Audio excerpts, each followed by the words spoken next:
Shalom Bapak Ibu sekalian dikasih oleh Tuhan. Semua dalam keadaan baik.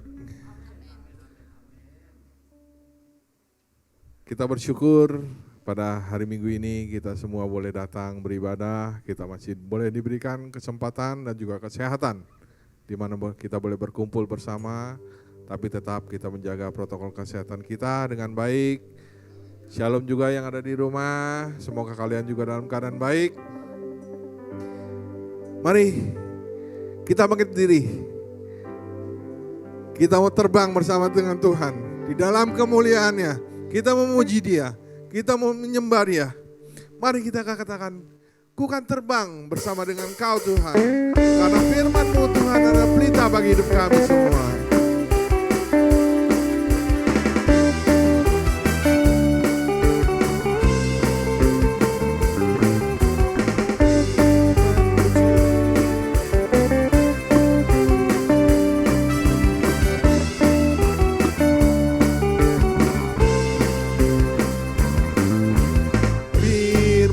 Tuhan, pelita bagi kakiku, janji-Mu terang bagi jalan-jalanku, kebenaran-Mu menuntunku setiap hari. Ku menantikan-Mu, beri kekuatan baru. Katakan sekali lagi, firman-Mu Tuhan, firman-Mu Tuhan, pelita bagi kakiku, janji-Mu terang bagi jalan-jalanku, kebenaran-Mu menuntunku setiap hari. Ku menantikan-Mu, beri kekuatan baru. Ku kan terbang tinggi di awan bersama-Mu dalam kemuliaan. Sebab firman-Mu Tuhanku menopang, ku kan aman dalam-Mu Tuhan. Siapa yang mau terbang bersama Yesus? Sampai katakan kita.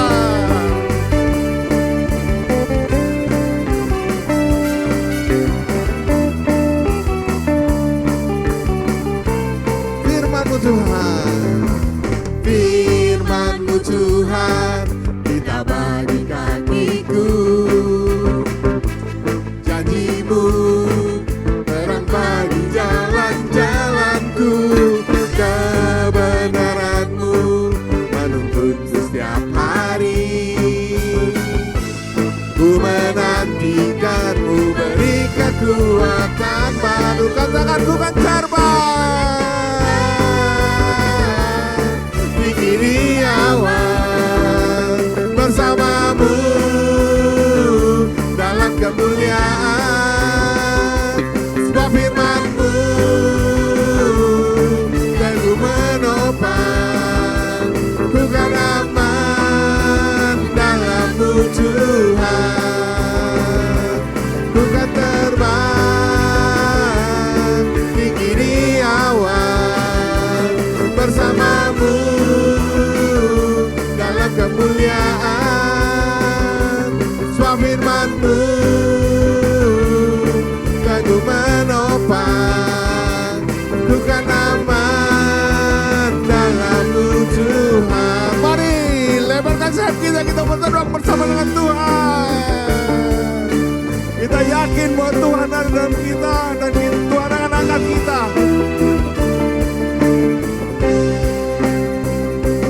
Ku kan terbang tinggi di awan bersama-Mu dalam kemuliaan. Sebab firman-Mu Tuhanku menopang, ku kan aman dalam-Mu Tuhan.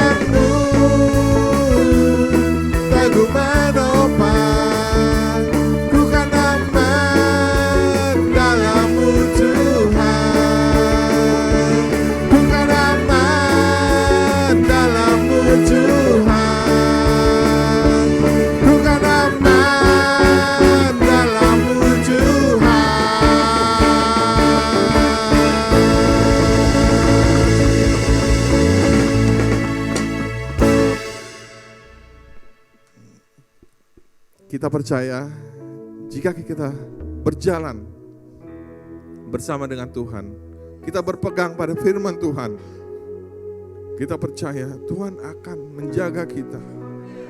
Kita akan ada selalu dalam naungannya. Terima kasih Tuhan. Terima kasih untuk ibadah pada pagi hari ini Tuhan. Kau boleh kumpulkan kami bersama di sini Tuhan, dalam keadaan sehat tanpa kekurangan suatu apapun Tuhan. Terima kasih untuk kebaikan-Mu Tuhan, untuk penjagaan-Mu Tuhan. Semua ini karena anugerah-Mu semata Tuhan. Biarlah dimanapun kami berada Tuhan, kami boleh memuji Engkau, menyembah Engkau Tuhan. Baik ada di tempat ini Tuhan, ataupun yang ada di rumah Tuhan. Dan juga lawatan-Mu terus bekerja Tuhan, dimanapun kami berada Tuhan. Setiap kami yang menyaksikan, yang mengikuti ibadah ini Tuhan, kami percaya kuasa Tuhan yang akan bekerja, karena janji-Mu tidak pernah gagal Tuhan. Janji-Mu selalu iya dan amin Tuhan. Terima kasih Tuhan, terima kasih. Kiranya Engkau pimpin ibadah kami ini dari awal pertengahan hingga akhirnya Tuhan. Engkau pakai hamba-Mu di dalam menyampaikan kebenaran firman Tuhan. Biarlah setiap firman yang ditaburkan Tuhan boleh tertanam di setiap hati jemaat-Mu Tuhan. Boleh berakar, bertumbuh dan berbuah di dalam kehidupan setiap jemaat-Mu Tuhan. Sehingga kehidupan kami semakin berkenan di hadapan Kau Tuhan.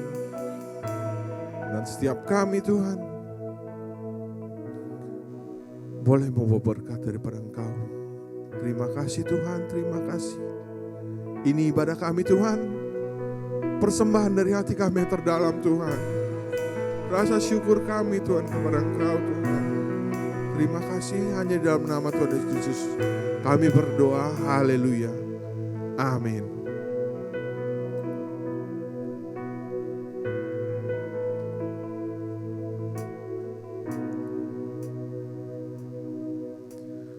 Sungguh besar setiamu, Kau nyatakan bagiku. Kau Bapa yang selalu mengerti isi hatiku. Katakan sungguh besar setiamu. Sungguh besar setiamu, benar Tuhan, Kau nyatakan bagiku. Kau Bapa yang selalu mengerti isi hatiku.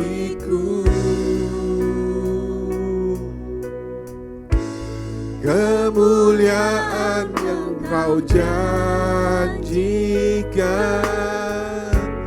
aku tetap percaya. Ku percaya janji-Mu ajaib, terukir dalam kehidupanku. Ku berserah di dalam kekuatan-Mu, hanya Kau segalanya bagiku. Ku percaya janji-Mu ajaib, terukir dalam kehidupanku. Ku berserah di dalam kekuatan-Mu.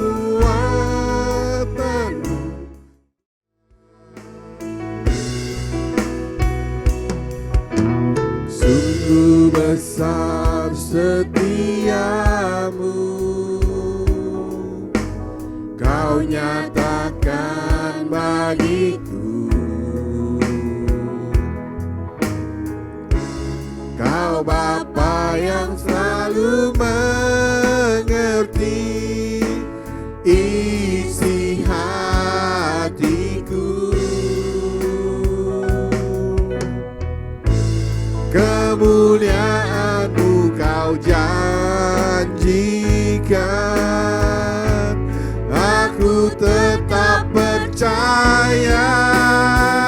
Ku percaya janji-Mu ajaib terukir dalam kehidupanku. Ku berserah di dalam kekuatan-Mu, hanya Kau segalanya bagiku. Ku percaya janji-Mu ajaib terukir dalam kehidupanku. Ku berserah di dalam kekuatan-Mu. Ku percaya, takkan ku takut, takkan ku gentar Tuhan.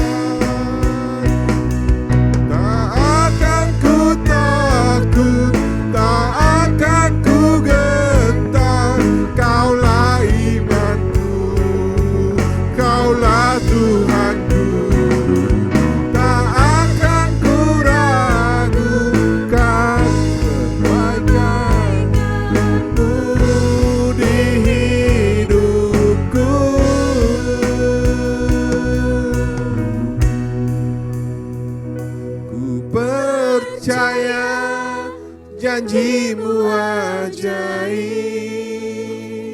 terukir dalam kehidupanku. Ku berserah di dalam kekuatan-Mu, hanya Kau segalanya bagiku.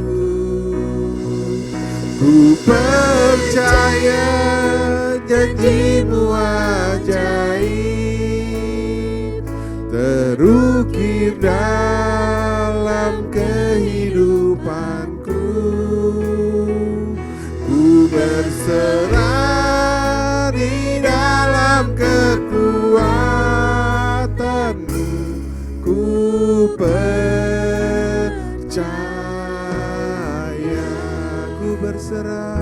Ku berserah di dalam kekuatan-Mu.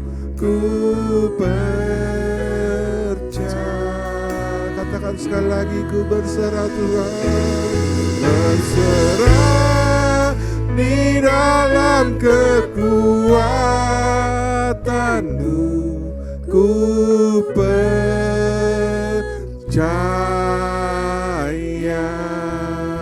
Ya Tuhan, benar Tuhan, kami berserah kepada Engkau Tuhan. Kami percaya Tuhan, janji-Mu selalu Engkau tepati Tuhan, tidak pernah meleset sekalipun Tuhan.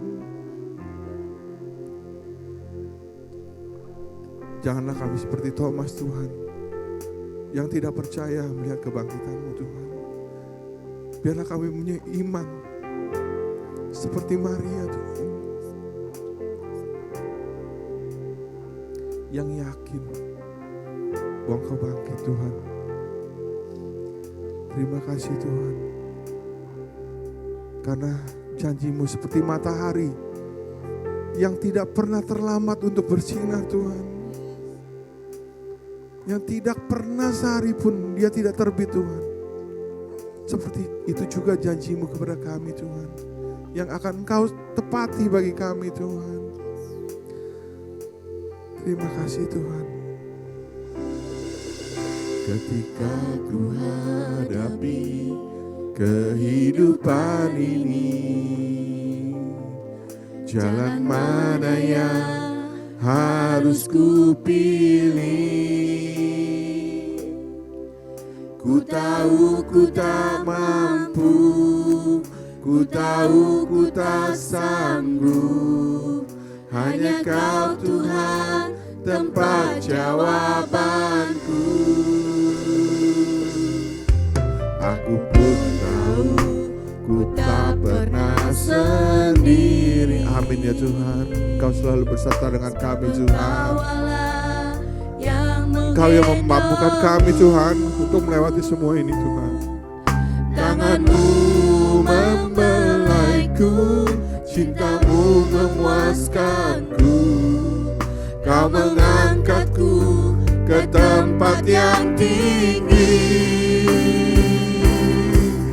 Janji-Mu seperti fajar pagi hari, yang tiada pernah terlambat bersinar. Cinta-Mu seperti sungai yang mengalir, dan ku tahu betapa dalam kasih-Mu.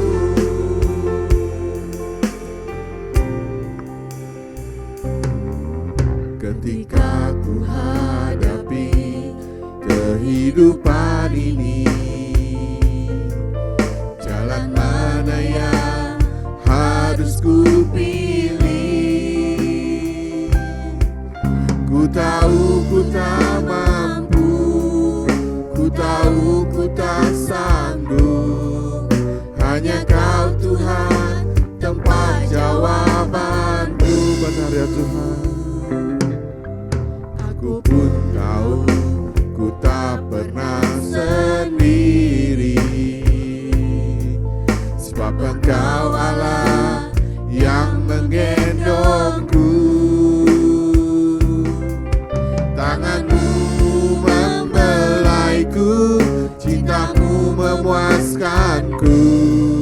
Kau mengangkatku ke tempat yang tinggi.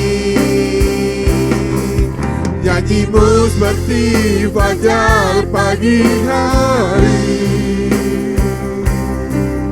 yang tiada pernah terlambat bersinar. Cinta-Mu seperti sungai yang mengalir, dan ku tahu betapa dalam kasih-Mu. Janji-Mu seperti fajar pagi hari, dan tiada pernah terlambat bersinar. Cinta-Mu seperti sungai yang mengalir, dan ku tahu betapa dalam kasih-Mu. Janji-Mu seperti siang pagi hari. Waktu dan tempat saya sebelahkan pada Pancakra. Tiada pernah terlambat bersinar.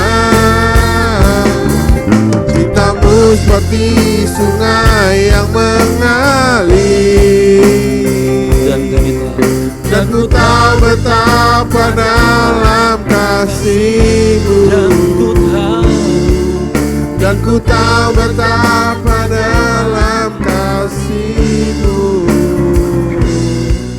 Dan ku tahu betapa dalam kasih-Mu.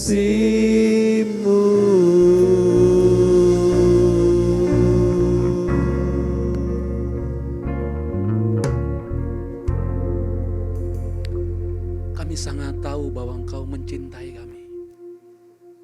Kami sadar bahwa kami hidup karena pertolongan Tuhan.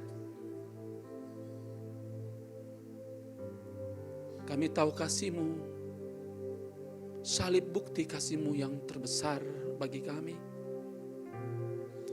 Dan kami sangat menghargai, sangat menghormati, sangat mengagumi karya-Mu, kasih-Mu atas kami. Roh Kudus, pribadi yang diutus oleh Bapa, yang hari ini menjadi karya-Mu, sentuh hati kami sekali lagi. Supaya kami menyadari betul bahwa betapa besar kasih-Mu atas kami. Biarlah kami terus menyadari itu dan kami dapat merasakannya tiap-tiap hari dalam hidup kami. Karena kami ada hari ini semua karena belas kasihan Tuhan. Bapa, berbicaralah bagi setiap pribadi lepas pribadi di tempat ini. Sebab kami sangat merindukan Engkau berbicara bagi kami. Dan pakailah hamba-Mu yang kecil ini, yang sederhana ini, sebagai saluran berkat bagi semua kami yang hadir di tempat ini, yang di rumah maupun yang di lantai 3. Terima kasih Bapa, sekali Roh Kudus, ini waktu-Mu. Berkaryalah sesuai dengan kehendak-Mu. Dan biarlah kami menyadari betapa besar kasih-Mu atas kami. Terpuji Engkau Tuhan, kami siap mendengar dan kami siap melakukan firman. Dalam nama Tuhan Yesus yang siap mendengarkan dan melakukan firman, sama-sama katakan amin. Kasih tepuk tangan saudara untuk Tuhan kita.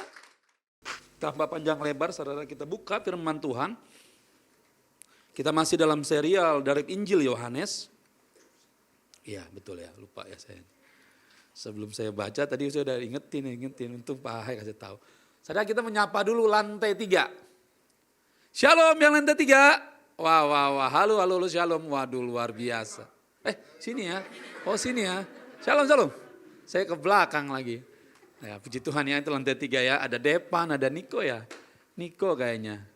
Iya, ada Putri, ada Lydia, ada Nidar, Diana, Gwen, Gisel ya di belakang sana. Bu Gwen ya. Willy sama Yuli ya betul. Shalom. Haleluya. Yang di rumah juga ya. Gimana kabarnya? Lause Lili udah sembuh ya. Puji Tuhan ya. Haleluya. Kasih tepuk tangan dong untuk Tuhan kita dong. Wah dahsyat semua karena Tuhan. Baik saudaraku, mari kita buka Yohanes 20 ayat 19 sampai dengan 29. Yohanes 20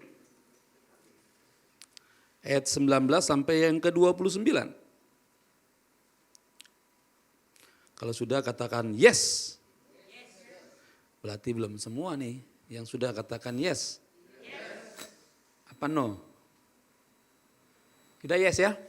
Haleluya. Kalau sudah saudara, tanpa panjang lebar, mari saudara bangkit berdiri. Cowok-cowok ganteng bernomor ganjil, cewek-cewek cantik bernomor genap. Ya. Dimulai dari dengan cewek-cewek cantik, ibu-ibu cantik ya. Kalau nggak cantik nggak apa-apa. Ya. Bernomor ya. Laki-laki dulu ya, bernomor ganjil ya. Wanita bernomor genap. 1, 2, 3, iya. Ketika hari sudah malam pada hari pertama minggu itu, berkumpullah murid-murid Yesus di suatu tempat dengan pintu yang terkunci karena mereka takut kepada orang-orang Yahudi. Pada waktu itu datanglah Yesus ke mereka dan berkata, "Damai sejahtera bagi kamu." Dan sesudah berkata demikian, ia menunjukkan tangannya dan lambungnya kepada mereka. Murid-murid itu bersukacita ketika mereka melihat Tuhan. Maka kata Yesus sekali lagi, "Damai sejahtera bagi kamu, sama seperti Bapa mengutus aku, demikian juga sekarang aku mengutus kamu." Amin. Dan sesudah berkata demikian, ia mengembusi mereka dan berkata, "Terimalah Roh Kudus. Jikalau kamu mengampuni dosa orang, dosanya diampuni. Yes. Dan jikalau kamu menyatakan dosa tetap ada, dosanya tetap ada. Tetapi Thomas, seorang dari ke-12 murid itu, yang disebut Didimus, tidak ada bersama-sama mereka ketika Yesus datang ke situ. Ya. Maka kata murid-murid yang lain itu kepadanya, "Kami telah melihat Tuhan." Tetapi Thomas berkata kepada mereka, "Sebelum aku melihat bekas paku pada tangannya, dan sebelum aku mencucukkan jariku ke dalam bekas paku itu, dan mencucukkan tanganku ke dalam lambungnya, sekali-sekali aku tidak akan percaya." 8 hari kemudian, murid-murid Yesus berada kembali dalam rumah itu, dan Thomas bersama-sama dengan mereka. Sementara pintu-pintu terkunci. Yesus datang dan ia berdiri di tengah-tengah mereka dan berkata, "Damai sejahtera bagi kamu." Yes. Kemudian ia berkata kepada Thomas, "Taruhlah jarimu di sini dan lihatlah tanganku. Ulurkanlah tanganmu dan cucukkan ke dalam lambungku. Dan jangan engkau tidak percaya lagi, Iya. melainkan percayalah." Thomas menjawab dia, "Ya Tuhanku dan Allahku." Yang terakhir. Kata Yesus kepadanya, "Karena engkau telah melihat aku, maka engkau percaya. Berbahagialah mereka yang tidak melihat namun percaya." Amin. Sedemikian firman Tuhan. Saudara silakan duduk. Berbahagialah mereka yang membaca. Saudara sudah membacanya. Tetapi terlebih lagi bagi mereka yang melakukannya. Haleluya. Saudaraku sekalian, saya perlu memaparkan berapa kali Tuhan Yesus menampakkan diri. Kenapa? Ini sangat penting. Kalau penampakannya cuma sekali, saudara nggak perlu percaya tentang kebangkitan Yesus. Tapi kalau penampakannya sekali, 2 kali, 3 kali, 4 kali, 5 kali, 6 kali, 7 kali, 8 kali, 9 kali, 10 kali. Dan bukan hanya satu orang, 12 orang, 500 orang. Saudara kalau nggak percaya lagi itu kebangetan.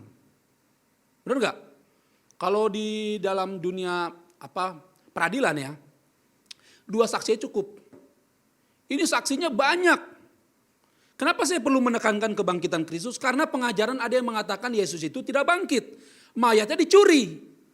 Dan kalau saudara baca seluruh Injil, itu memang ada orang-orang yang membayar para penjaga untuk mengatakan kebohongan. Bahwa katanya mayat Yesus dicuri oleh murid-muridnya. Sampai hari ini fakta itu masih menjadi fakta bagi mereka. Kebohongan yang terus terus kebohongan akhirnya menjadi seolah-olah kebenaran. Sampai hari ini orang Yahudi mengakui dan menyadari apa yang mereka buat adalah bahwa mayat Yesus dicuri. Sebab mereka ingin menyangkali bahwa Yesus pernah mengatakan bahwa dia pernah bangkit dari hari yang ketiga. Dan dia benar-benar bangkit. Saudaraku, oleh sebab itu saya perlu memaparkan. Ada berapa banyak? Tolong. Ya ini Thomas nih. Ini Thomas nih kita banget nih. Ini kita banget nih. Ini kita banget. Ini pokoknya Thomas itu prototipe manusia. Thomas itu prototipe manusia. Sebenarnya bukan Thomas saja, semua murid-murid juga gak percaya. Jangan lupa Alkitab dikatakan apa? Waktu hari pertama hari Minggu, berapa hari kemudian Yesus nampak kepada Thomas? Berapa? Kan dia dibaca. Baca lagi dong, coba dong, tolong dong. Berapa lama? 8 hari. Baca dong, please. Benar gak? Betul gak ayat 27 tuh? Ayat 27 coba. Nah, kalau bacanya. Jadi saya ada orang ingin mengatakan bahwa apa yang dikerjakan Tuhan itu ada waktunya. Nah inilah penampakan. Pertama Maria Magdalena. Nah ini kenapa nih? Ini saya kemarin kita udah khotbah. Mengapa Maria Magdalena yang notabene-nya bukan dipilih Tuhan langsung. Dialah orang yang pertama menyatakan kebangkitan Kristus. Dan orang yang pertama menyaksikan. Kalau saudara seumpamanya ada pertandingan antara Barca, Copa del Rey hari ini dimenangkan Barca 4-0. Saudara, saya nggak nonton. Iya kan.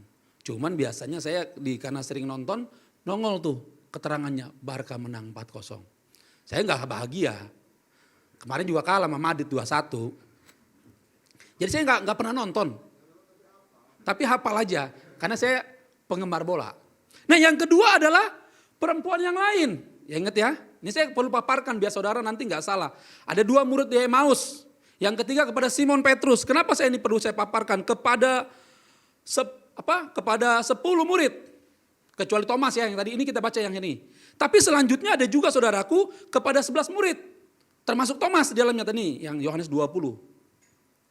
Tapi juga kepada murid-murid di Danau Tiberias. Sejumlah murid di Galilea. Nah yang ini saya mau yang ini nih. Ini yang penting banget nih. Apa katanya situ? 500 orang sekaligus. Kenapa kalimatnya sekaligus? Karena ada 500 nanti ketemunya beda-beda. Kenapa sekaligus saya ketik? Karena 500 itu langsung semuanya di situ. Ya, paham ya maksud saudaraku? Kenapa ini saya bagikan? Kepada Yakobus ini nggak usah. Sejumlah murid 11 nggak usah saudaraku. Saudara udah tahu loh. Nah ini satu ini yang saya penting nih. Kepada Paulus. Mengapa ini penting? Mengapa ini penting? Saya mau kasih tahu gini. Mengapa saya mengatakan ini penting? Pertama dimulai dari siapa? Penampakan diri. Ditutup oleh siapa? Rasul Paulus. Yang notabene di luar dari 12 murid, 11. Walaupun diganti Matias. Tapi saya mau katakan betapa kadang-kadang ini kita yang merasa diri murid ini, malah kita kadang-kadang menjadi orang yang terbelakang. Rasul Paulus siapa sih? Rasul Paulus? Saudara tahu Rasul Paulus? Adalah orang yang menganiaya. Siapa? Ini kayak saya lagi mesti ngajar lagi nih. Paulus adalah orang yang menganiaya orang-orang percaya pada gereja mula-mula. Waktu Stefanus mati, Paulus ada di situ. Kisah para Rasul pasal 7. Waktu Stefanus mengakui kemenangannya kepada Yesus, Paulus ada di situ. Dan mereka melemparkan Stefanus segede-gede gini batunya nih. Batunya segede besar-besar ini. Dan biasanya itu selalu ada di pinggir kota. Dan dia di bawah dilemparin pakai batu segede besar-besar ini. Sebesar-besar ini batunya. Modar gak orang ini sebesar batu sebesar ini? Mati. Nah saya mau mengatakan situ dulu. Nah kita masuk ke dalam khotbah hari ini. Oke, yang pertama saudaraku, saya ingin ke saudara membuka Wahyu 3 ayat 20. Sebagai landasan kita untuk masuk dalam pertanyaan. Apa dampak? Apa sih dampaknya kebangkitan Kristus bagi kita? Tolong Pak Hai baca Pak Hai. Apa katanya di situ Pak Hai?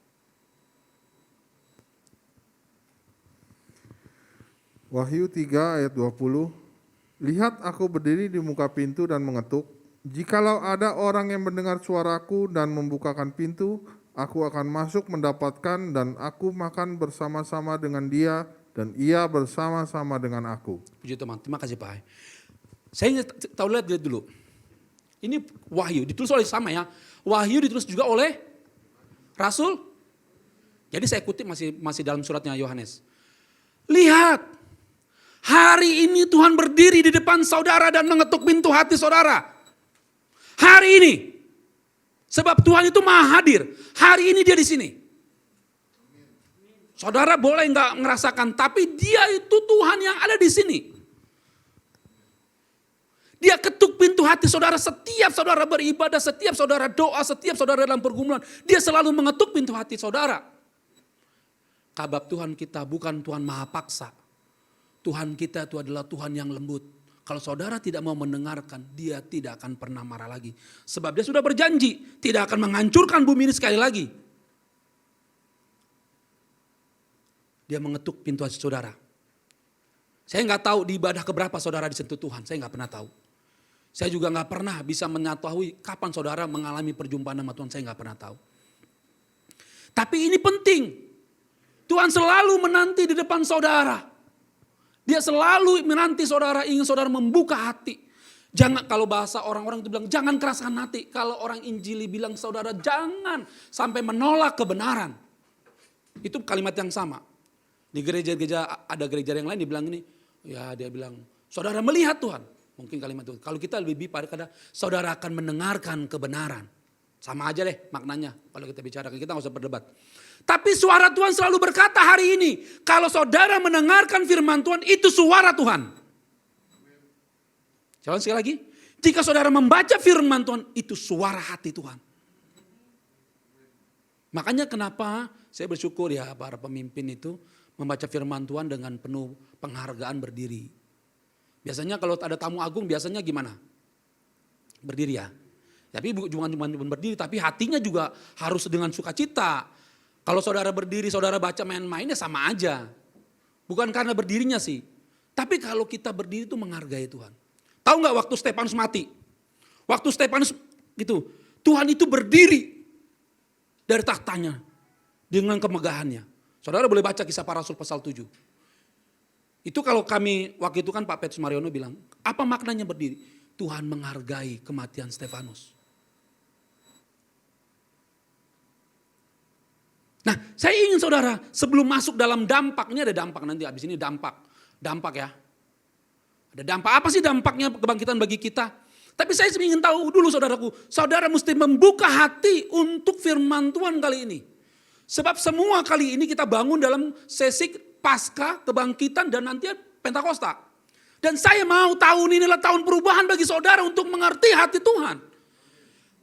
Saudara, saya ingin tahun 2021 ini adalah momentum bagi kita mengerti hati Tuhan.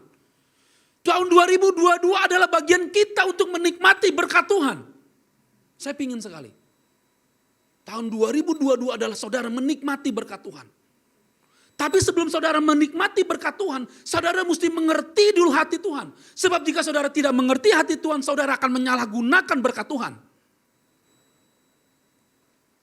Pasti saudaraku, orang yang tidak mengerti hati Tuhan dapat berkat dia pergunakan untuk keinginan daging. Tapi bagi setiap orang yang mengerti kehendak Tuhan, dia akan mempergunakan berkat dari Tuhan sebagai sarana untuk Injil, kebaikan orang lain, sentuh orang lain, memberkati orang lain. Nah, saudara, oke, kita masuk pada poin yang pertama, saudaraku. Apa sih dampaknya bagi kita? Mengapa poin ini kalimat ini saya selalu paparkan? Mengapa Thomas ini selalu saya di tiga PowerPoint saya dalam poin ketiga, 3 poin nanti. Kalimat pertama, herehumin. Agak bahasa Yunani dikit. Herehumin, yang artinya adalah shalom, damai sejahtera. Damai sejahtera itu bukan karya manusia. Kalau saudara mau damai sejahtera dalam hidup ini, dalam pandemik ini, saudara adalah shalom itu diberikan oleh Tuhan. Sebab saya mencatat, shalom itu bukan karya manusia, tetapi karya ilahi. Sebab shalom itu artinya berharmoni dengan kemauan Tuhan. Artinya tahu berharmoni. Saudara berjalan bersama bergandengan dengan Tuhan. Itu namanya shalom. Saudara sukacita sekali dalam hidup, saudara dalam pergumulan, saudara tetap sukacita. Waktu saudara berberkat, saudara tetap sukacita. Saudara dalam pergumulan, saudara tetap bersukacita. Itu yang namanya shalom, sebab shalom damai sejahtera adalah buah roh. Sebab damai sejahtera itu buah roh. Damai sejahtera ini maksud sini bukan karena peperangan yang terjadi di Myanmar.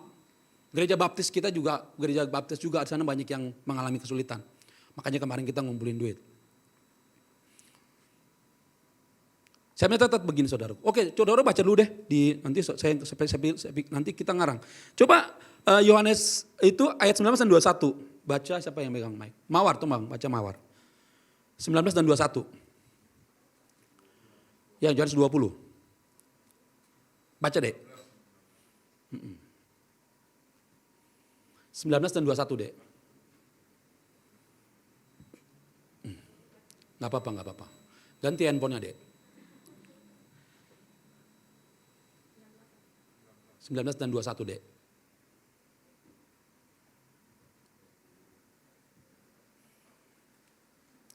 Yohanes 20, 19 dan 21. Ya udah pegang aja handphone Pak Ai.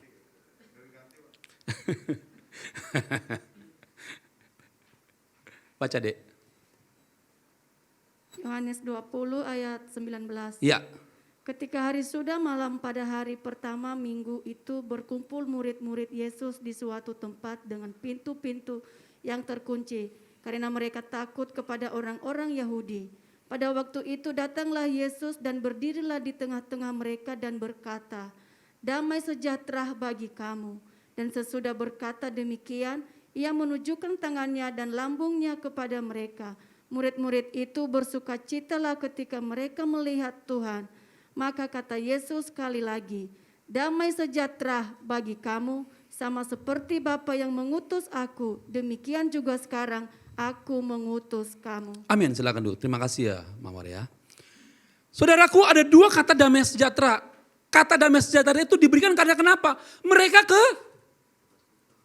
Saudara pernah debt collector datang ke rumah saudara? Debt collector datang ke rumah saudara.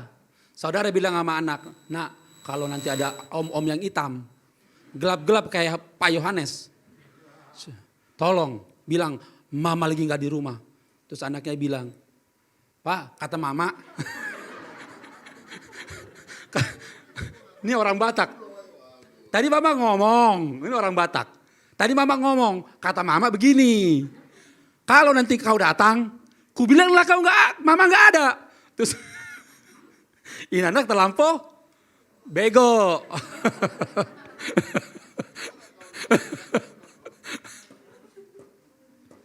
Aduh. Saudara jangan terlampau banyak minjem lah. Kalau minjem ke saya nggak apa-apa. Sebab saya pasti bawa dalam doa.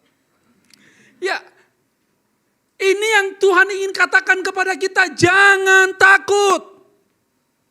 Sebab aku bertanggung jawab untuk hidupmu. Siapa? Ferdi waktu lahir langsung bawa baju. Ya, di antara kita waktu lahir ngapain? Telanjang, nggak ada emas di tangan, nggak ada emas di kuping, ya kan? Nggak ada jam tangan di tangan kita, masa jam tangan di mata nggak mungkin lah. Nggak ada kacamata yang mereknya Gentong, alias Gucci. Kalau yang lain Gucci, saya Gentong. Jadi sama-sama G, di sininya G gede, kalunginnya tuh G, goblok. masa Nah, saya ingin mengenakan kepada saudara bahwa ketakutan yang saudara alami Tuhan itu tahu. Masa dia nggak tahu? Orang buktinya waktu dikunci, ya kan? Kenapa Tuhan datang dengan kalimat damai sejahtera? Sebab di kitab Markus dikatakan mereka ketakutan, mereka pikir itu hantu. Kalau saudara baca Markus pasal 24. Ketakutan mereka. Apa yang saudara takutkan hari ini? Anak saudara?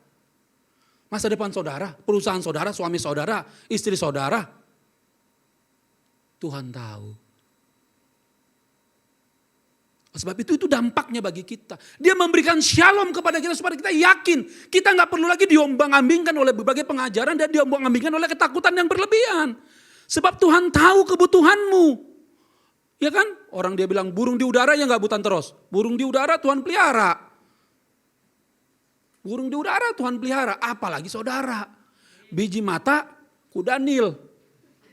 Saya lagi baca kitab Ayub dari Bu Eva itu, lagi pokoknya buaya dan kuda Nil dikenain dia. Ayub diem aja. Waktu Tuhan ngomong Ayub diem. Kalau saudara saya pakai, saya itu kadang-kadang agak lebay.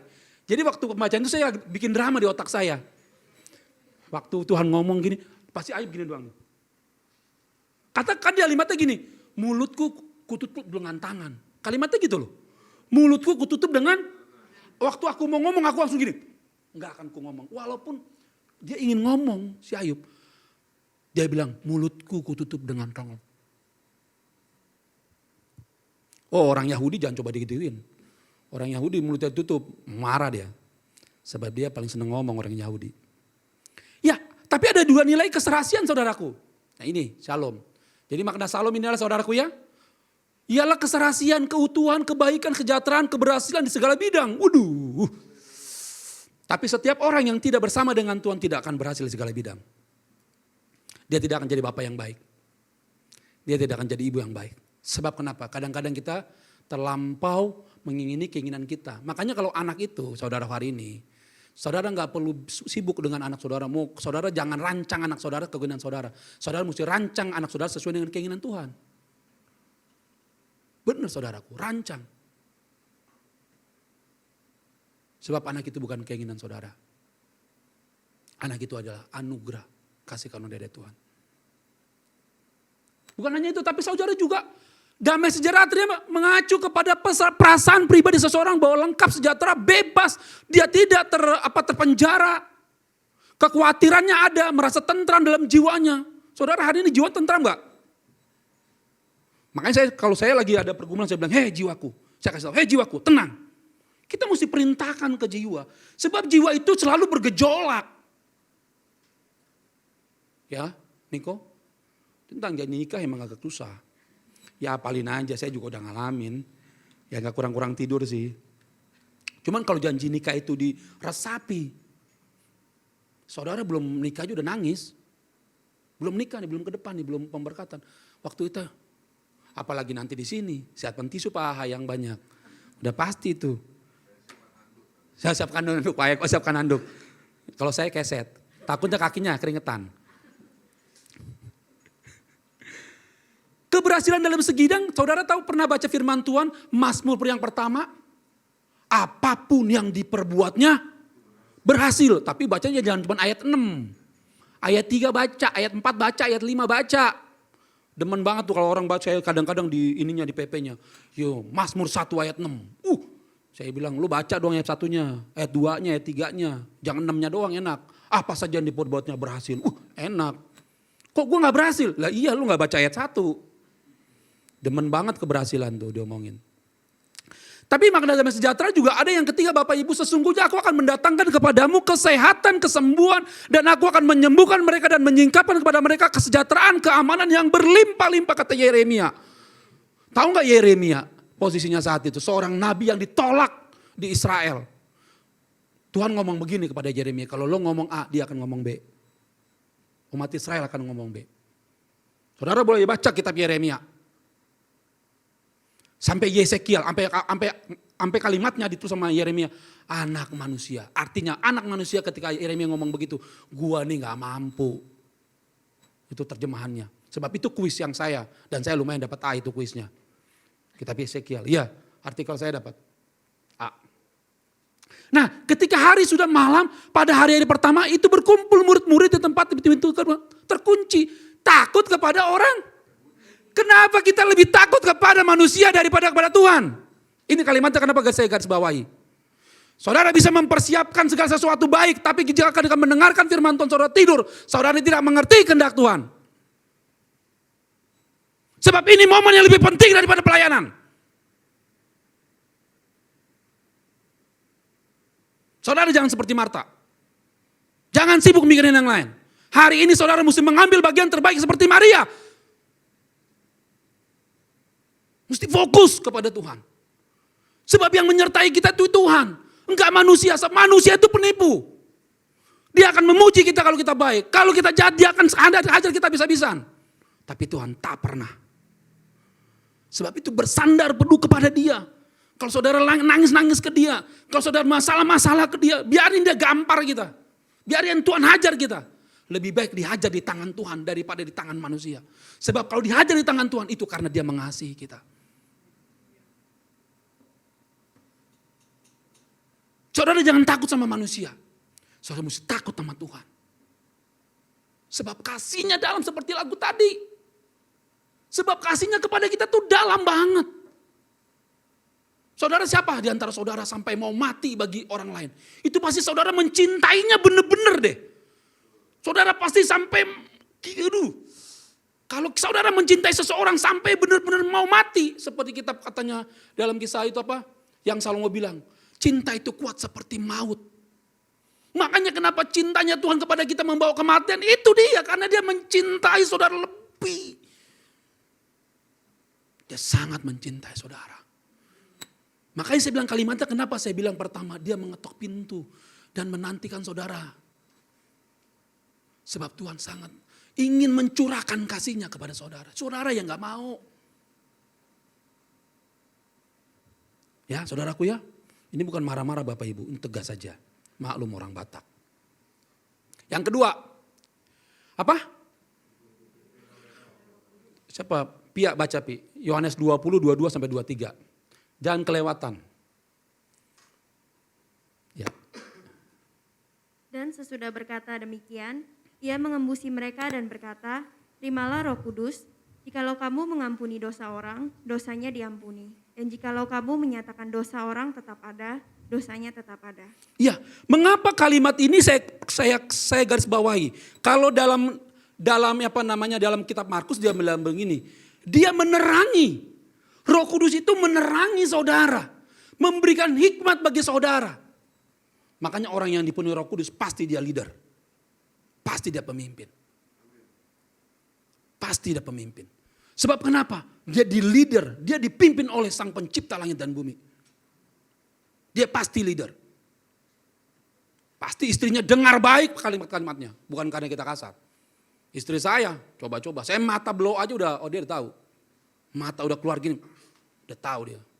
Suaminya lagi marah. Kemarin saya omelin juga si Putri. Putri omelin juga, Putri. Domelin juga, mana Putri? Saya di atas dia. Takut dia. Tegur juga. Nggak masalah. Ruben juga saya tegur, emang nggak ada masalah. Tapi dia tahu celana dalamnya siapa yang ngangkat. Saya. Jangan katanya, jangan ceritain. Iya, sebab itu anak saya. Ya kalau Ruben gak nganggap, gak kebangetan. Saya sayang sama dia. Walaupun saya agak keras. Saya orangnya keras Bu. Maklum orang Batak. Jadi kalau orang Batak keras gitu. Saudara kayaknya kompak banget langsung. Enggak saudara saya orang yang dipimpin Roh Kudus bisa salah enggak? Saya aja bisa salah. Saya bisa salah, bisa. Kalau udah pendeta enggak bisa salah, saudara enggak usah ikut dia. Berarti dia pintar. Kalau orang udah menganggap dirinya Tuhan berarti dia pembohong. Sebab hanya satu Tuhan. Nah, dipimpin Roh Kudus, saya mau ngambil dalam kitab dalam tulisannya Paulus ya, sedikit ya. Dipimpin Roh Kudus, tolong bacakan siapa namanya Pak Ahai, tolong Pak Ahai. 10:11 Roma 8:10-11. Tetapi jika Kristus ada di dalam kamu, maka tubuh memang mati karena dosa, tetapi roh adalah kehidupan oleh karena kebenaran. Terus lanjut Pak Ahai. Dan jika roh Dia yang telah membangkitkan Yesus dari antara orang mati diam di dalam kamu, maka Ia yang telah membangkitkan Kristus dari antara orang mati akan menghidupkan juga tubuhmu yang fana itu oleh rohnya yang diam di dalam kamu. Thank you Pak Ahai. Kalau orang dipenuhi Roh Kudus, kalau dia buat salah dia minta maaf. Kalau orang dipenuhi Roh Kudus, kalau dia merasa dirinya salah dia akan mengakui. Kalau dia dipenuhi rasa benci, dia akan memulihkan hatinya. Itu orang dipenuhi Roh Kudus. Bukan karena bahasa roh ya. Beda. Kita nggak mengagungkan bahasa roh di tempat ini. Ada karunia? Yes. Tapi kalau saudara nggak punya karunia itu nggak usah minta. Nggak usah. Sebab kalimat yang terpenting, kalimat Paulus bilang, lebih baik karunia bernubuat. Bukan lo buat-buat. Karena banyak orang nih, sekarang lagi buat-buat nih. Ya, sahabat saya Kapten Vela sekarang lagi di Flores ya. Kemarin dia kirim, kami dari Halim kasih bantuan. Dia kirim videonya, wah gelap banget. Memang kasihan sih, kasihan mereka di sana. Saya kalau lihat video itu saya bilang begini, gila gue makan di sini enak banget. Gila gue makan. Terus AMLO itu datang malam-malam. AMLO datang malam-malam. Alpukat dengan mangga. Segar banget Pak Hai. Segar. Itu karena Niki kalau nggak salah. Niki yang beli. Niki memberkati pemuda. Wah luar biasa. Ya berkati juga yang umum. Nggak saya, kudu kan mulu deh. Nggak saya mau bilang satu hal saudara. Kalau saudara dipimpin Roh Kudus, dosa itu akan pelan-pelan kita matiin. Dosa bisa muncul nggak? Bisa. Contohnya nih kalau kita lagi beda pendapat, kita bisa marah nggak? Bisa. Tapi kalau orang dipenuhi Roh Kudus dia akan bilang enggak, ini nggak benar nih. Enggak nih, gue mesti matiin ini. Apa namanya membenci orang lain. Kalau hari ini saudara hatinya masih pahit, berarti Roh Kudus belum berdiam di hati saudara. Sebab Roh Kudus nggak mungkin dendam. Sebab Roh Kudus tak mungkin membenci. Gak mungkin. Beda pendapat bisa nggak? Bisa, sangat bisa. Saya selalu bilang, selagi daging ini masih melekat di saya, selagi daging ini masih melekat di saudara, kita akan berbeda pendapat. Pasti. Tapi jangan saling membenci. Ya Niko ya, nanti kalau jangan. Biasa istri kita itu orang yang paling menyakiti perasaan kita. Ya enggak Dewi? Nikola yang paling menyakiti perasaan kamu. Gak mungkin Pak Ahai. Gak mungkin. Pasti Niko. Tapi ini bukan Nikonya Pak Ahai. Ini Niko. Panggilannya Ipang. Jadi saya tahu panggilan sayangnya Dewi itu ke Niko itu Ipang.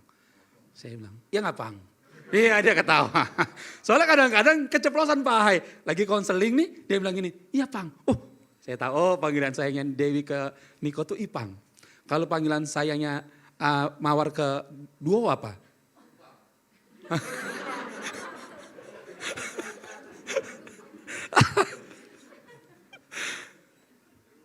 Sebab kalau rumah tangga saudara penuh dengan Roh Kudus, pasti ada perbedaan pendapat, tapi juga ada kedamaian. Sebab gak mungkin di rumah tangga kita gak beda pendapat, pasti. Saya saja sama ibu yang udah melayani beda pendapat, beda pendapat Bu. Beda pendapat. Ini pendeta loh, sama ibu yang sudah melayani puluhan tahun juga, beda pendapat pernah.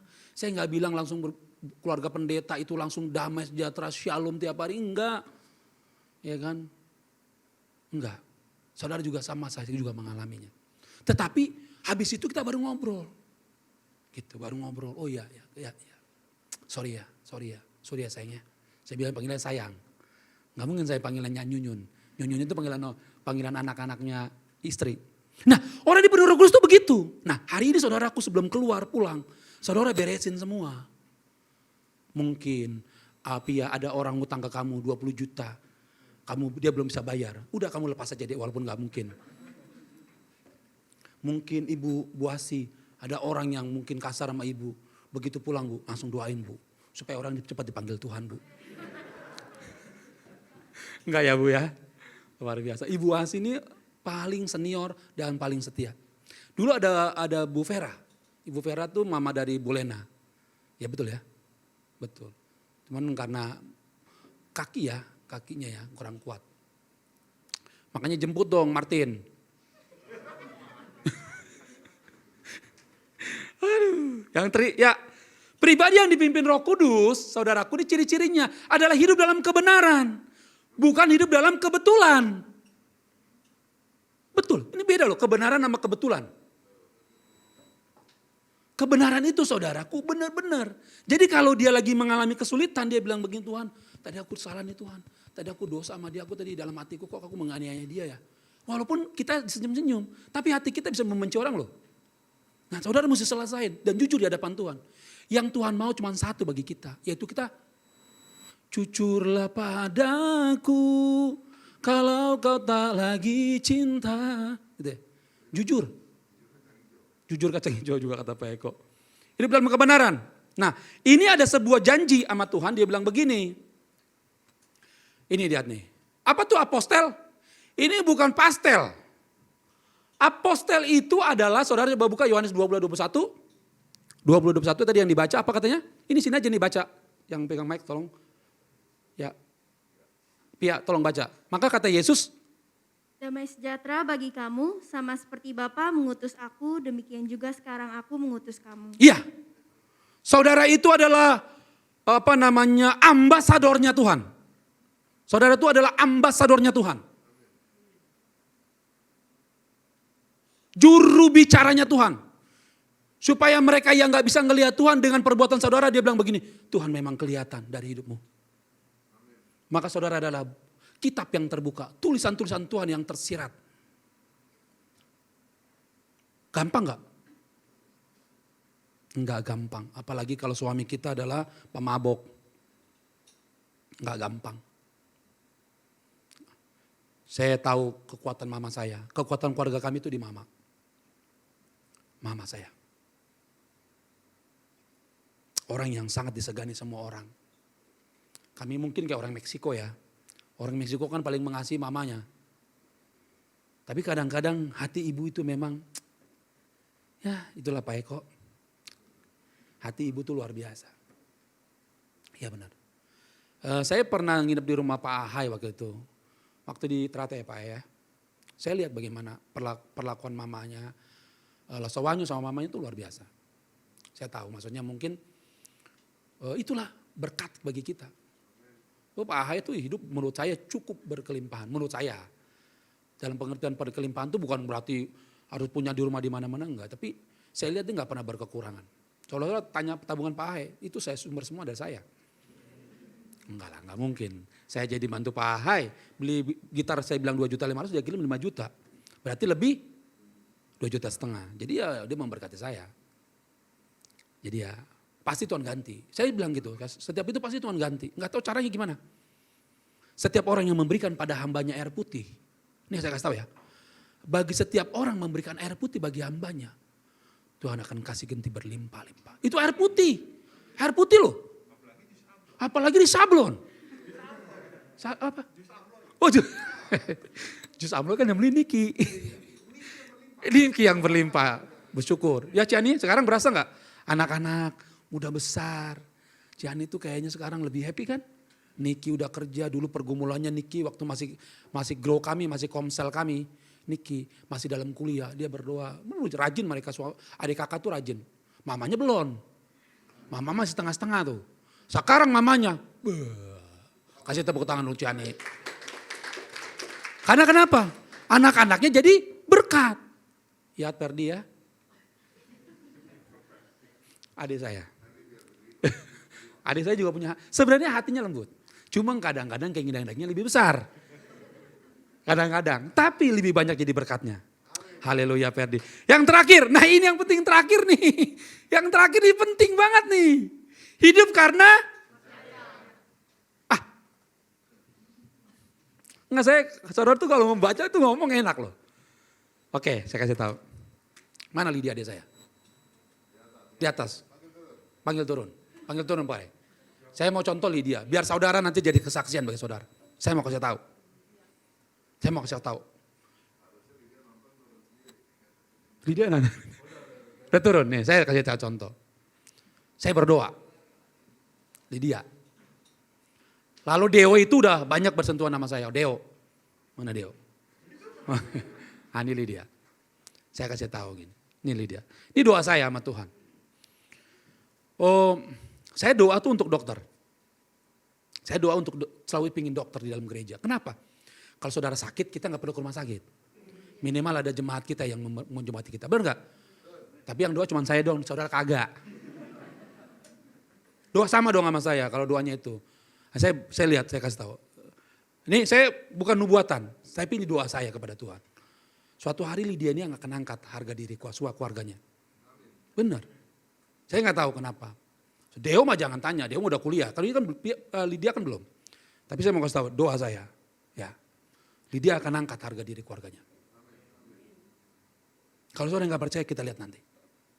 Sebab iman itu seperti ini.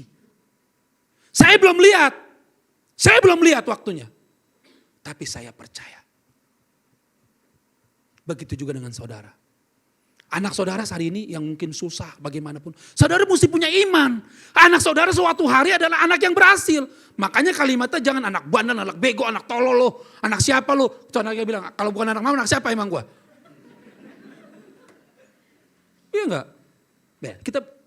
Saya kasih tahu sama saudara. Ini bukan nubuatan, ini doa. Karena saya bukan punya karunia nubuatan. Benar saudaraku. Saya kalau kesaksian tentang perjalanannya Niki, saya ada banyak perjalanan. Ciani tahu banget. Nanti kapan-kapan Niki boleh kesaksian. Dari dia kuliah, sampai dapat beasiswa, sampai kerja bagus, sampai dia punya duit banyak hari ini. Nah saya mau juga saudara mengalami. Seperti yang saya bilang, saya bukan mau nubuatkan, saya punya iman. Saya punya doa untuk Lydia. Gitu. Dan saya percaya. Selagi Lydia berjalan bersama Tuhan, pasti rancangan Tuhan damai sejahtera. Saya itu bukan nubuatan, ini firman Tuhan yang saya katakan. Rancangan Tuhan bagi Lydia apa? Rancangan damai sejahtera, bukan rancangan kecelakaan. Itu aja pegang. Yang memberikan kepadamu masa depan yang penuh dengan harapan.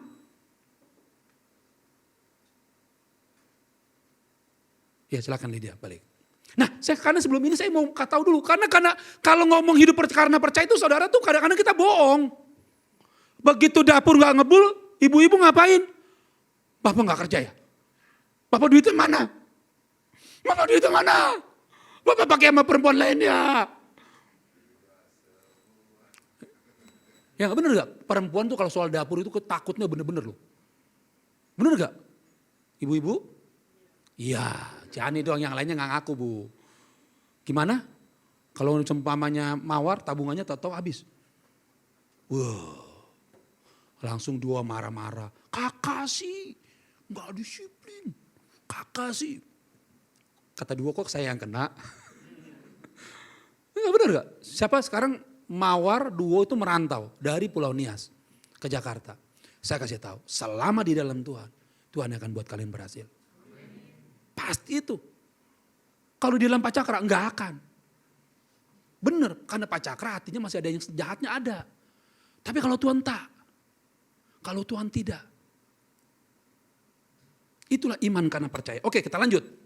Yohanes 20 ayat 29, coba baca. Tadi Pak Ayah sebenarnya udah bilang tadi waktu jadi worship leader tadi dia ngomong, udah baca tuh. Yohanes 20 ayat 29, penutup. Tolong baca, silakan Pak Ayah. Kata Yesus kepadanya, karena engkau telah melihat aku, maka engkau percaya. Berbahagialah mereka yang tidak melihat, namun percaya. Saya ingin menyadari saudara. Apa yang belum saudara lihat, itu karya Tuhan. Tapi kalau sesuatu yang sudah Anda lihat, itu bukan karya Tuhan.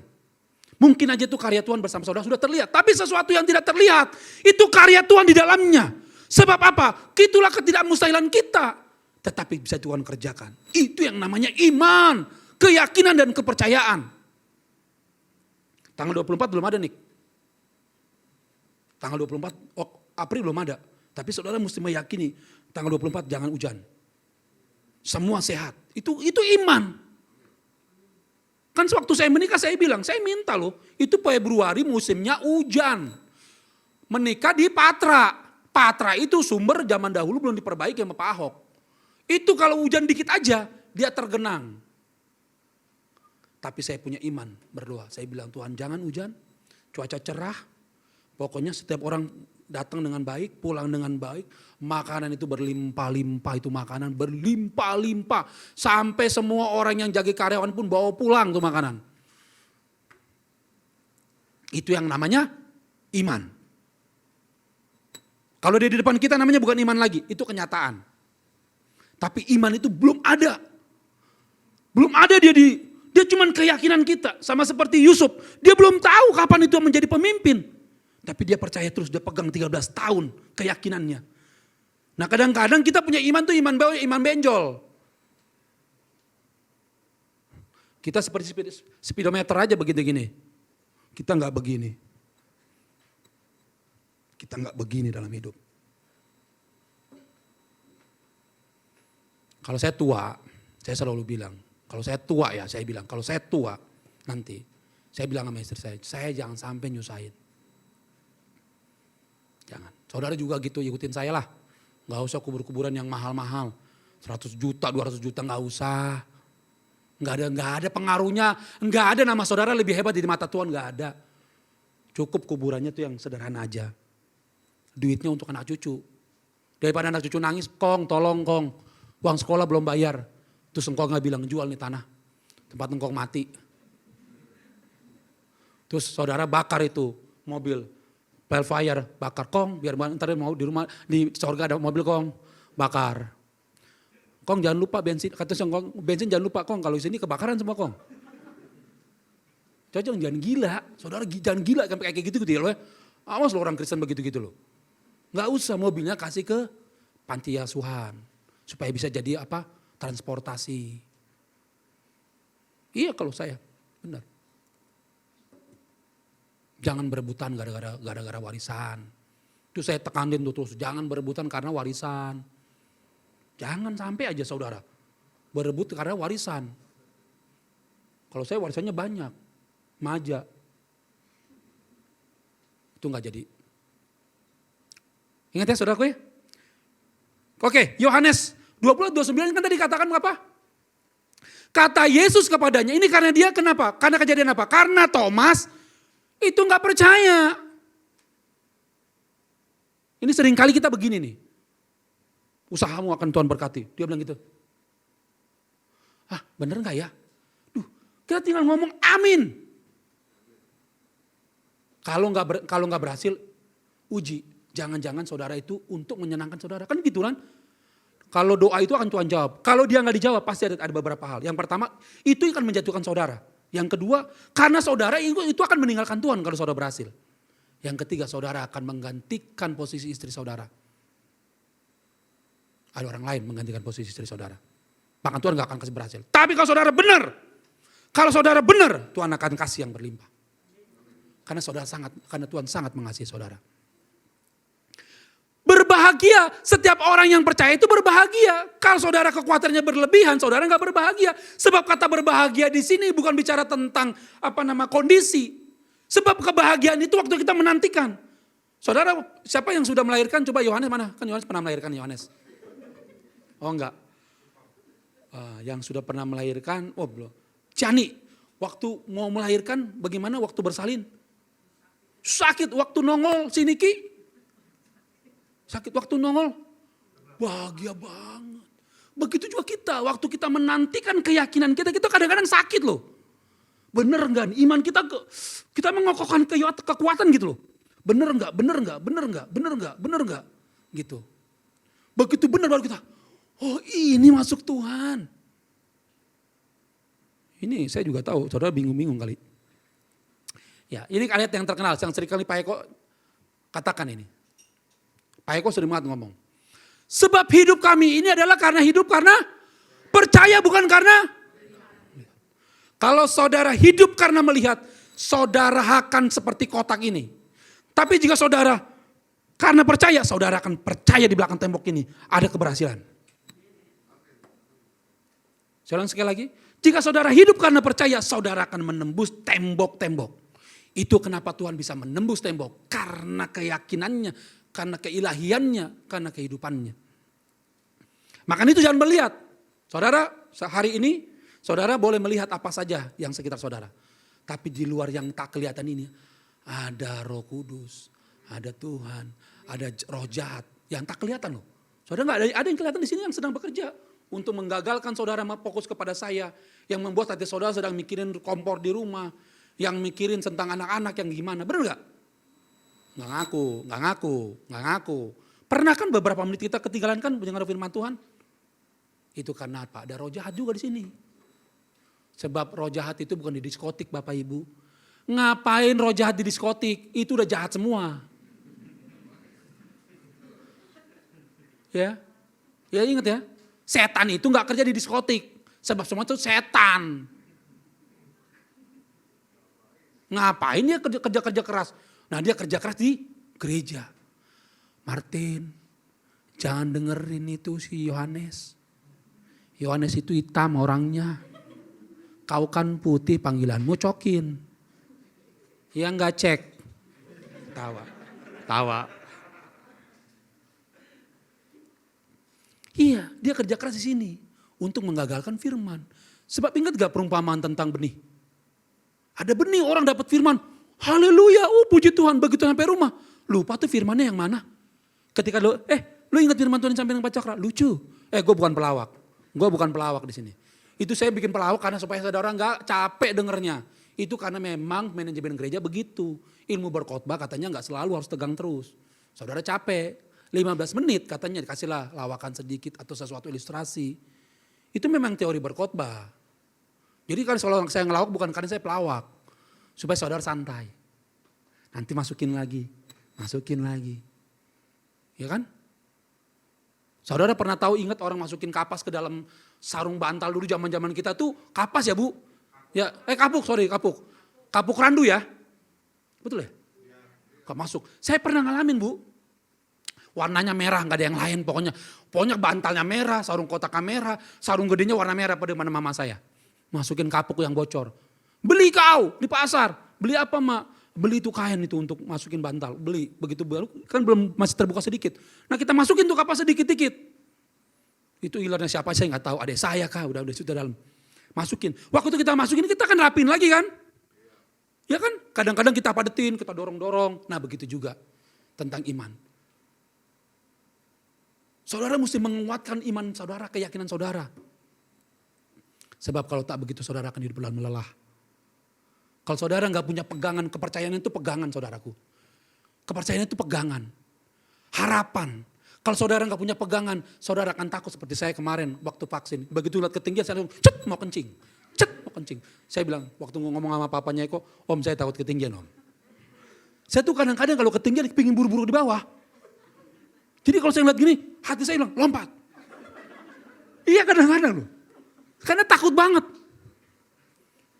Ya itu mungkin karena masa lalunya pernah jatuh dalam pohon sawo kali ya. Ya inilah iman gambarannya. Penutup saudaraku. Inilah gambar iman. Ini saya. Ini yang sudah kita tuju. Kadang-kadang waktu kita lompat kita takut. Padahal di bawah sinar Tuhan. Kalaupun kita jatuh ke bawah, kadang-kadang keyakinan kita lompat kita terlampau jauh. Di bawah tetap ada Tuhan yang nanti kita. Itulah lompatan iman. Apa yang menjadi masa depan saudara itu bukan keinginan kita. Masa depan kita adalah tergantung Tuhan. Sebab kita diciptakan untuk tujuan Tuhan. Sebab saudara ingin bekerja, saudara ingin jadi karyawan, saudara jadi pengusaha. Tanya, bener enggak nih Tuhan perusahaan gue untuk Tuhan? Bener enggak? Sebab katanya demikian, iman adalah dasar segala sesuatu yang kita harapkan. Dan bukti dari segala sesuatu yang belum kita lihat. Jadi kalau saudara belum melihat segala sesuatu saudara berhasil, ya, saudara mesti yakin. Sebab yakin itu gak ada ukurannya. Dia bukan 1, bukan 2, bukan 3, bukan 4, bukan 5. Keyakinan itu adalah ada perasaan di dalamnya, sebuah tekanan di dalamnya yang membuat saudara bilang gini, gue yakin dan percaya. Sebab itu bukan tekstual keyakinan. Bukan tekstual, keyakinan itu bukan catatan begini. Tapi di dalamnya kita mendorong jiwa kita, mendorong hati kita untuk yakin dan percaya. Dan itu yang tahu cuma saudara dan Tuhan. Iblis gak pernah tahu keinginan saudara. Jadi saya kasih tahu gini ya, ini ada orang yang salah. Jadi iblis itu tidak pernah bisa baca hati kita. Saya kasih tahu ya. Iblis tidak pernah bisa baca hati kita. Dari mana dia tahu kemauan kita? Waktu kita gerak kita dia baca. Gerak kita dia baca. Waktu saudara mulai gerak-gerik. Nah dia mulai baca tuh. Tapi hati kita dia gak bisa baca. Iblis gak bisa baca hati kita. Dari mana dia tahu hati kita? Ketika gerak-gerik kita mau kemana? Apa yang kita lakukan? Waktu saudara mulai gini-gini, nah, dia tahu dari situ. Dan dia baru ngomong, hajar bro. Ambil. Tapi untuk membaca, makanya kenapa orang yang tenang itu adalah kekuatan. Mengapa ketenangan itu kekuatan? Saudaraku kalau kejadian semuanya, kenapa sih kalau keadaan bencana itu kadang-kadang perkataan pertama adalah tenang. Ya kan kalau ada apa-apa terjadi kalimat pertama tenang. Supaya saudara bisa berpikir dengan baik. Kadang-kadang kalau kita gusar, keputusannya gak benar. God bless you. Kasih tepuk tangan untuk Tuhan ya. Haleluya. Ya, mari kita berdoa.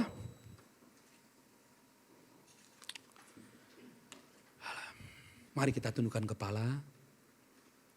Tuhan Yesus, terima kasih. Kau mengajarkan sekali lagi kepada kami. Betapa kasih-Mu atas kami.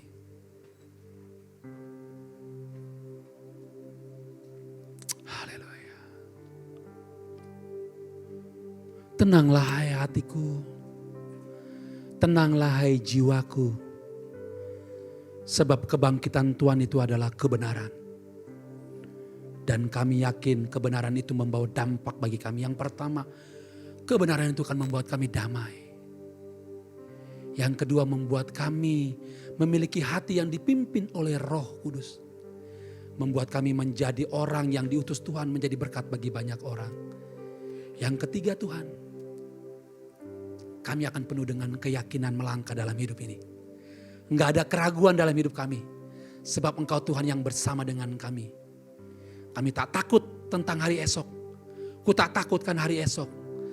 Sebab gadang, tongkat-Mu itulah yang selalu beserta kami.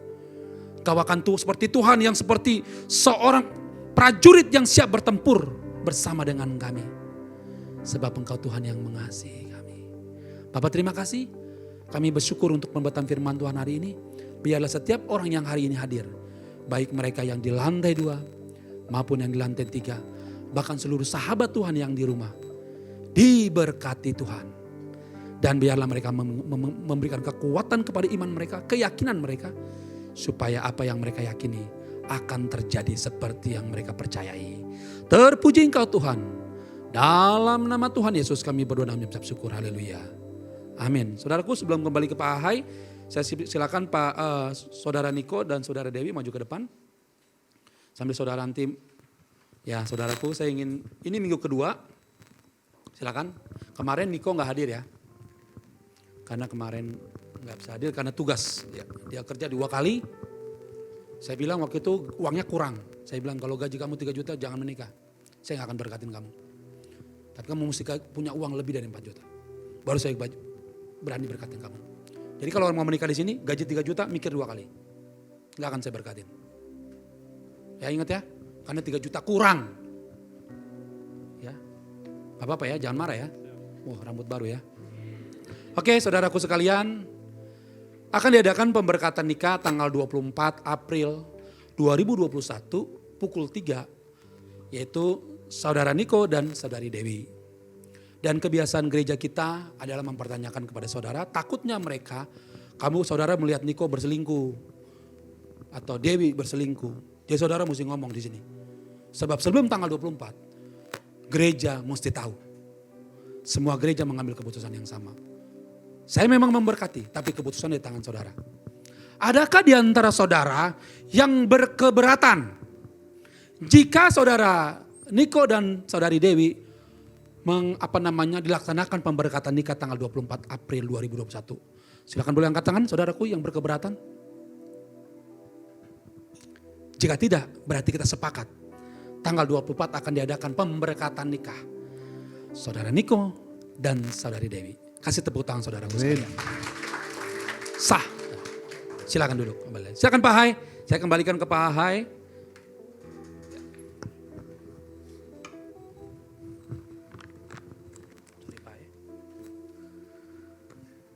Kita yang sudah menerima kebenaran firman Tuhan, menikmati berkat Tuhan, dan saatnya kita memberikan ucapan syukur kita kepada Tuhan. Kita naikkan satu pujian, kecaplah dan lihatlah betapa baiknya Tuhan itu.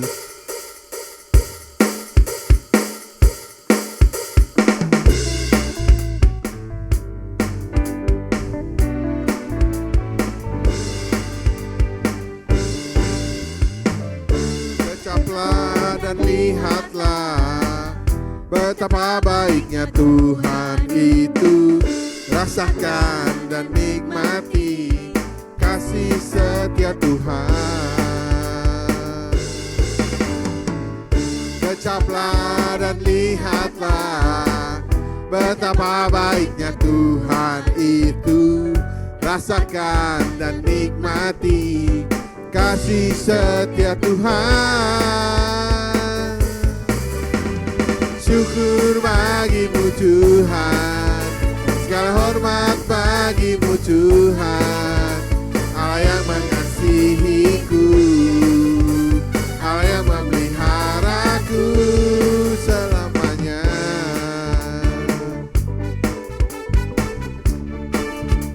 Saya udah nyoba sekali bangkit diri.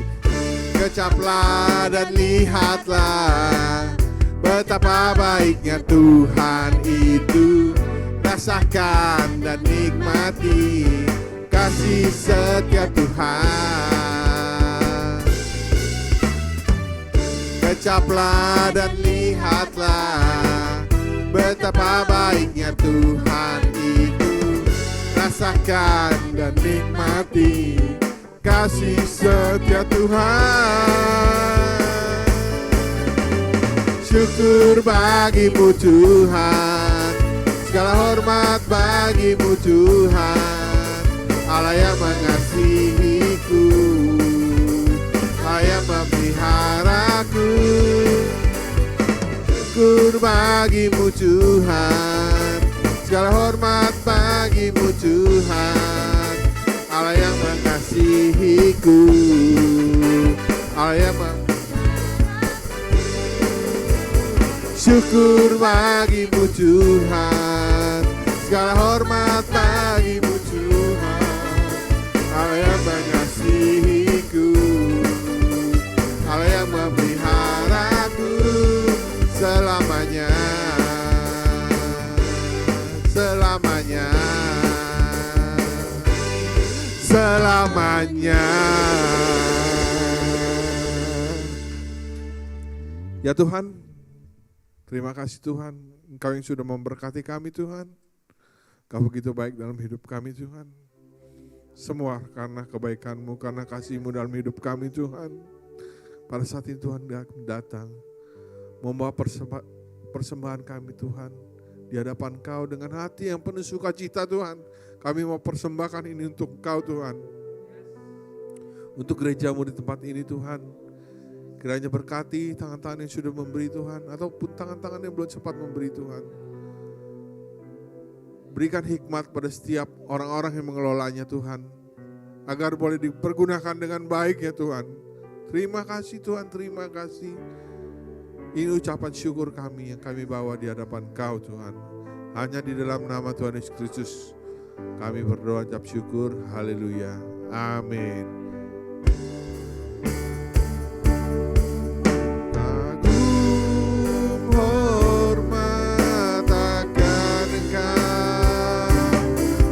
Kagum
Yesus.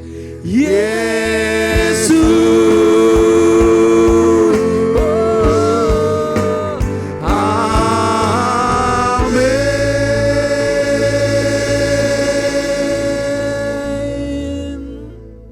Bapa, kami datang di penghujung ibadah kami.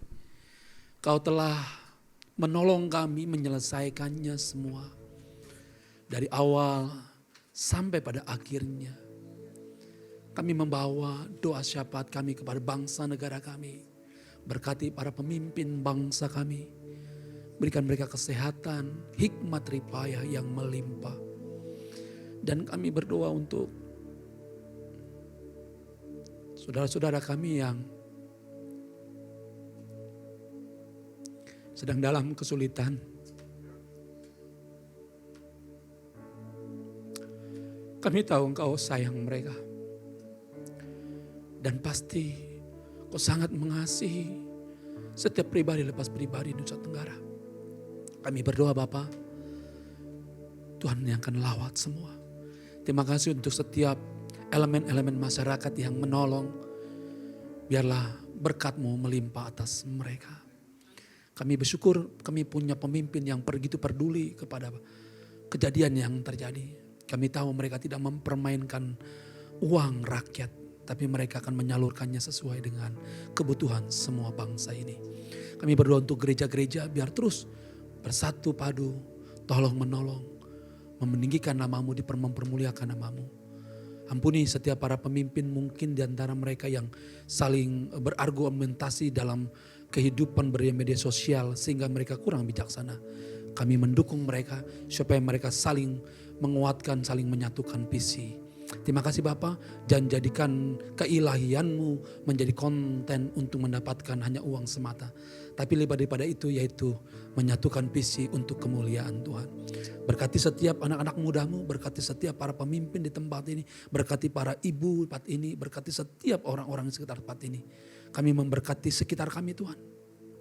Diberkatilah Ruko 82. Dalam nama Tuhan Yesus. Dalam nama Tuhan Yesus. Berkatilah ada beberapa gereja di tempat ini Tuhan. Kami berdoa, kami tidak berperang. Kami tidak saling sikut menyikut. Kami tidak saling hisap menghisap. Tapi kami saling mendukung. Memberkati setiap gereja yang ada di lingkungan ini. Shalom damai sejahtera bagi mereka juga. Terpujilah Engkau Tuhan kekal sampai selama-lamanya. Akhirnya seluruh sidang jemaat yang dikasihi oleh Kristus Yesus. Arahkanlah hati dan pikiranmu kepada Tuhan yang ada di tengah-tengah kita. Dan terimalah berkat dari Tuhan, berkat dari Allah Bapa, cinta dari Tuhan Yesus dan penyertaan dari Roh Kudus menyertai engkau yang di gedung, engkau yang di rumah. Dalam nama Tuhan Yesus yang diberkati Tuhan, sama-sama katakan amin. Kasih tepuk tangan untuk Tuhan kita, saudaraku sekalian. Silakan duduk bersaat teduh. Selamat hari Minggu, Tuhan Yesus memberkati. Shalom.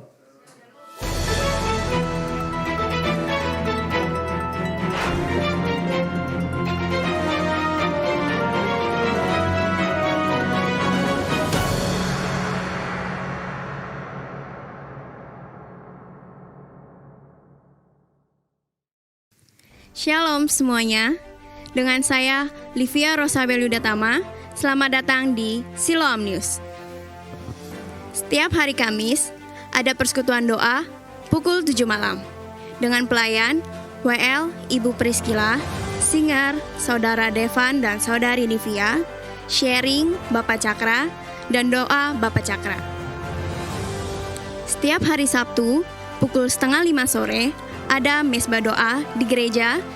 Selanjutnya ada persekutuan youth pukul 6:30 malam dengan pelayan Games Putri, WL Livia, singer Nidar, persembahan Lala, multimedia Kenar.